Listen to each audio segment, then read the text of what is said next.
বন্ধুরা আপনি কি এরকম ফটো এডিট করতে চাচ্ছেন? টিকটকের মধ্যে কিন্তু এরকম ফটো নিজের নাম দিয়ে এডিট করা খুব ট্রেন্ডিং এর মধ্যে আছে, কিন্তু আপনি এডিট করতে পারতেছেন না কারণ আপনার ফন্ট সাপোর্ট করে না। আপনি যখন মাই ফন্টের মধ্যে যান তখন আপনার কাছে এরকম স্পেস শো করে। কোনো চিন্তা নেই, আজকে আমি এই সমস্যার সমাধান নিয়ে আসছি আপনাদের সামনে। কারণ আমি এই রকম ফটো কিভাবে এডিট করবেন এ নিয়ে একটা ভিডিও আপলোড করেছিলাম। অনেকেই কমেন্ট করছেন যে ভাই মাই ফটো এটা আসে না, এটার মধ্যে এটা দেখায়, এই সমস্যার সমাধান কি এ নিয়ে একটা ভিডিও দেওয়ার জন্য। সো আমি কিন্তু এ নিয়ে একটা ভিডিও আপলোড করেই ফেললাম। সো ভিডিওটি সম্পূর্ণ দেখেন, অনেক কিছু জানতে পারবেন। আপনার এই সমস্যার সমাধান এই ভিডিওতেও আপনি জানতে পারবেন। তাহলে চলুন দেরি না করে আজকের অসাধারণ ভিডিও শুরু করা যাক। বন্ধুরা দেখেন, সর্বপ্রথম আপনাকে কিন্তু ফন্টটা ডাউনলোড করতে হবে। সো আপনি যদি আমার এই ভিডিওটা না দেখে থাকেন তাহলে অবশ্যই দেখে নেবেন, কারণ এই ভিডিওতে আপনার নাম কিভাবে এভাবে আর্ট করে লিখবেন এ নিয়ে কিন্তু সম্পূর্ণ কিছু আমি দেখাইছি। সো অবশ্যই এই ভিডিও দেখে নেবেন। এই ভিডিওর মধ্যে বলা আছে আপনি কিভাবে ফন্টটাও ডাউনলোড করবেন, কি কি প্রয়োজন। সো আজকে শুধু আমি এই সমস্যার সমাধান আপনাদেরকে দেখাবো।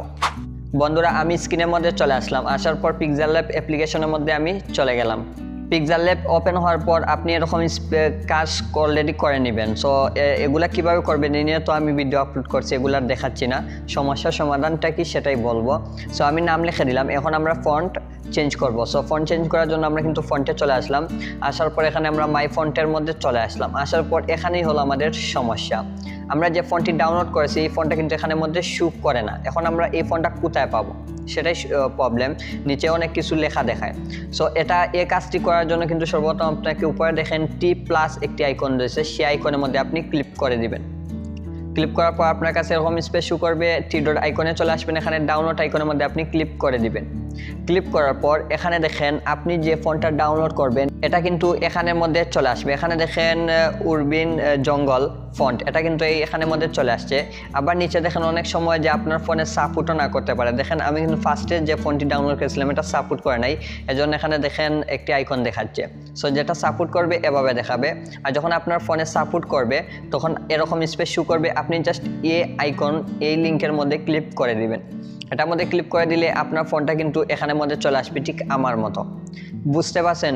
এই প্লাস আইকনে ক্লিক করবেন, ডাউনলোড আইকনের মধ্যে চলে আসবেন। আসার পর এখানে ফোনটা চলে শো করবে লিঙ্ক। সো এই লিঙ্কের উপর আপনি ক্লিক করে দিলেও কিন্তু এটা এখানের মধ্যে চলে আসবে।